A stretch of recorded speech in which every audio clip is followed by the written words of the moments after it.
সিলেট ঢাকা মহাসড়কটি যেন মৃত্যুর কূপে পরিণত হয়েছে। প্রতিদিনই ঘটছে ছোট বড় দুর্ঘটনা, প্রাণ যাচ্ছে অনেকেরই, আহত হচ্ছেন অনেকেই, অনেকে আবার জীবন মৃত্যুর সন্ধিক্ষণে লড়ছেন। এই হচ্ছে সিলেটের মহাসড়কের চিত্র। গেল আহ, 3 সপ্তাহে সিলেটে প্রায় 25 জনের আহ, মৃত্যু হয়েছে সড়ক দুর্ঘটনায়। কেউ কেউ কেউ মনে করছে আবার বিভিন্ন কারণে হতে পারে, বেপরোয়া আহ, গাড়ি চালানো বা অনেকেই বলছেন আবার আহ, অতিরিক্ত যে ডিউটি ও আয় করার প্রবণতা, সে কারণে আসলে দুর্ঘটনা ঘটছে। এছাড়া ভাড়া ভাঙাচোরা ও ত্রুটিপূর্ণ সড়ক, ভুয়া লাইসেন্সধারী চালক, গাড়ি অতিরিক্ত গতি, ওভারলোডিং, ওভারটেকিং, নিয়ম নিয়ম না মেনে নিয়ম না মানার প্রবণতা, যেটি জনসচেতন অভাব আসলে দুর্ঘটনার মূল কারণ হিসাবে অনেকেই মনে করছেন।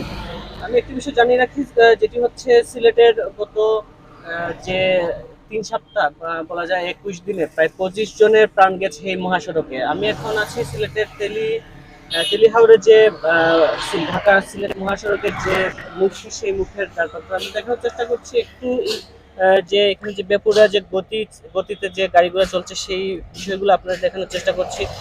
একই সাথে আপনাদের একটু জানিয়ে রাখবো, সিলেটের যে গত 3 সপ্তাহে যে 21টি প্রাণ গেছে সড়কে, সেই সড়কের কিছু সারসংক্ষেপ আপনাদের তুলে ধরবো।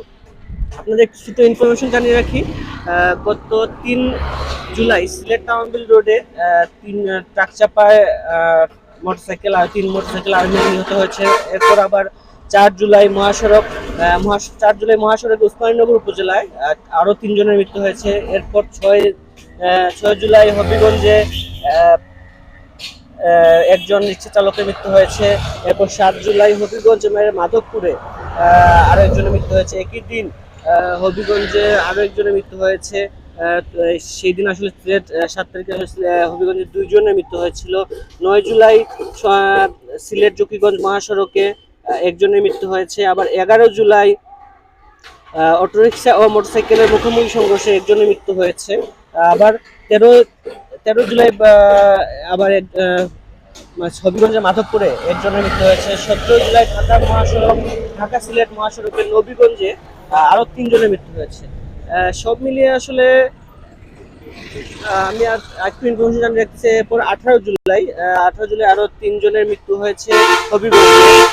19 জুলাই আরো একজনের মৃত্যু হয়েছে হবিগঞ্জে। সব মিলিয়ে যেটি বলছিলাম আমি, যে মহাসড়কের যে চিত্র, সেটি হচ্ছে ক্রমে ভয়াবহ হয়ে উঠেছে। সিলেট মহাসড়ক যে বেপরোয়া গতি গাড়িগুলো চলছে, সেই গাড়িগুলোর কারণে আসলে অনেকটাই মানুষ দুর্ভোগে পড়ছেন বা অনেকটাই দুর্ঘটনার শিকার হচ্ছেন। সব মিলিয়ে আসলে প্রশাসন যেটি বলছে, তারা আসলে সেই বিষয়টি দেখছে। তারা ইতিমধ্যে যারা ওভার স্পিডিং করছেন, তাদেরকে আসলে মামলা দিচ্ছেন। কয়েক হাজার মামলা হয়েছে, কয়েক হাজার গাড়িগুলো আসলে মামলার সম্মুখীন হয়েছেন। সব মিলিয়ে আসলে এই ছিল আমার কাছে প্রশাসন যেটি বলছে।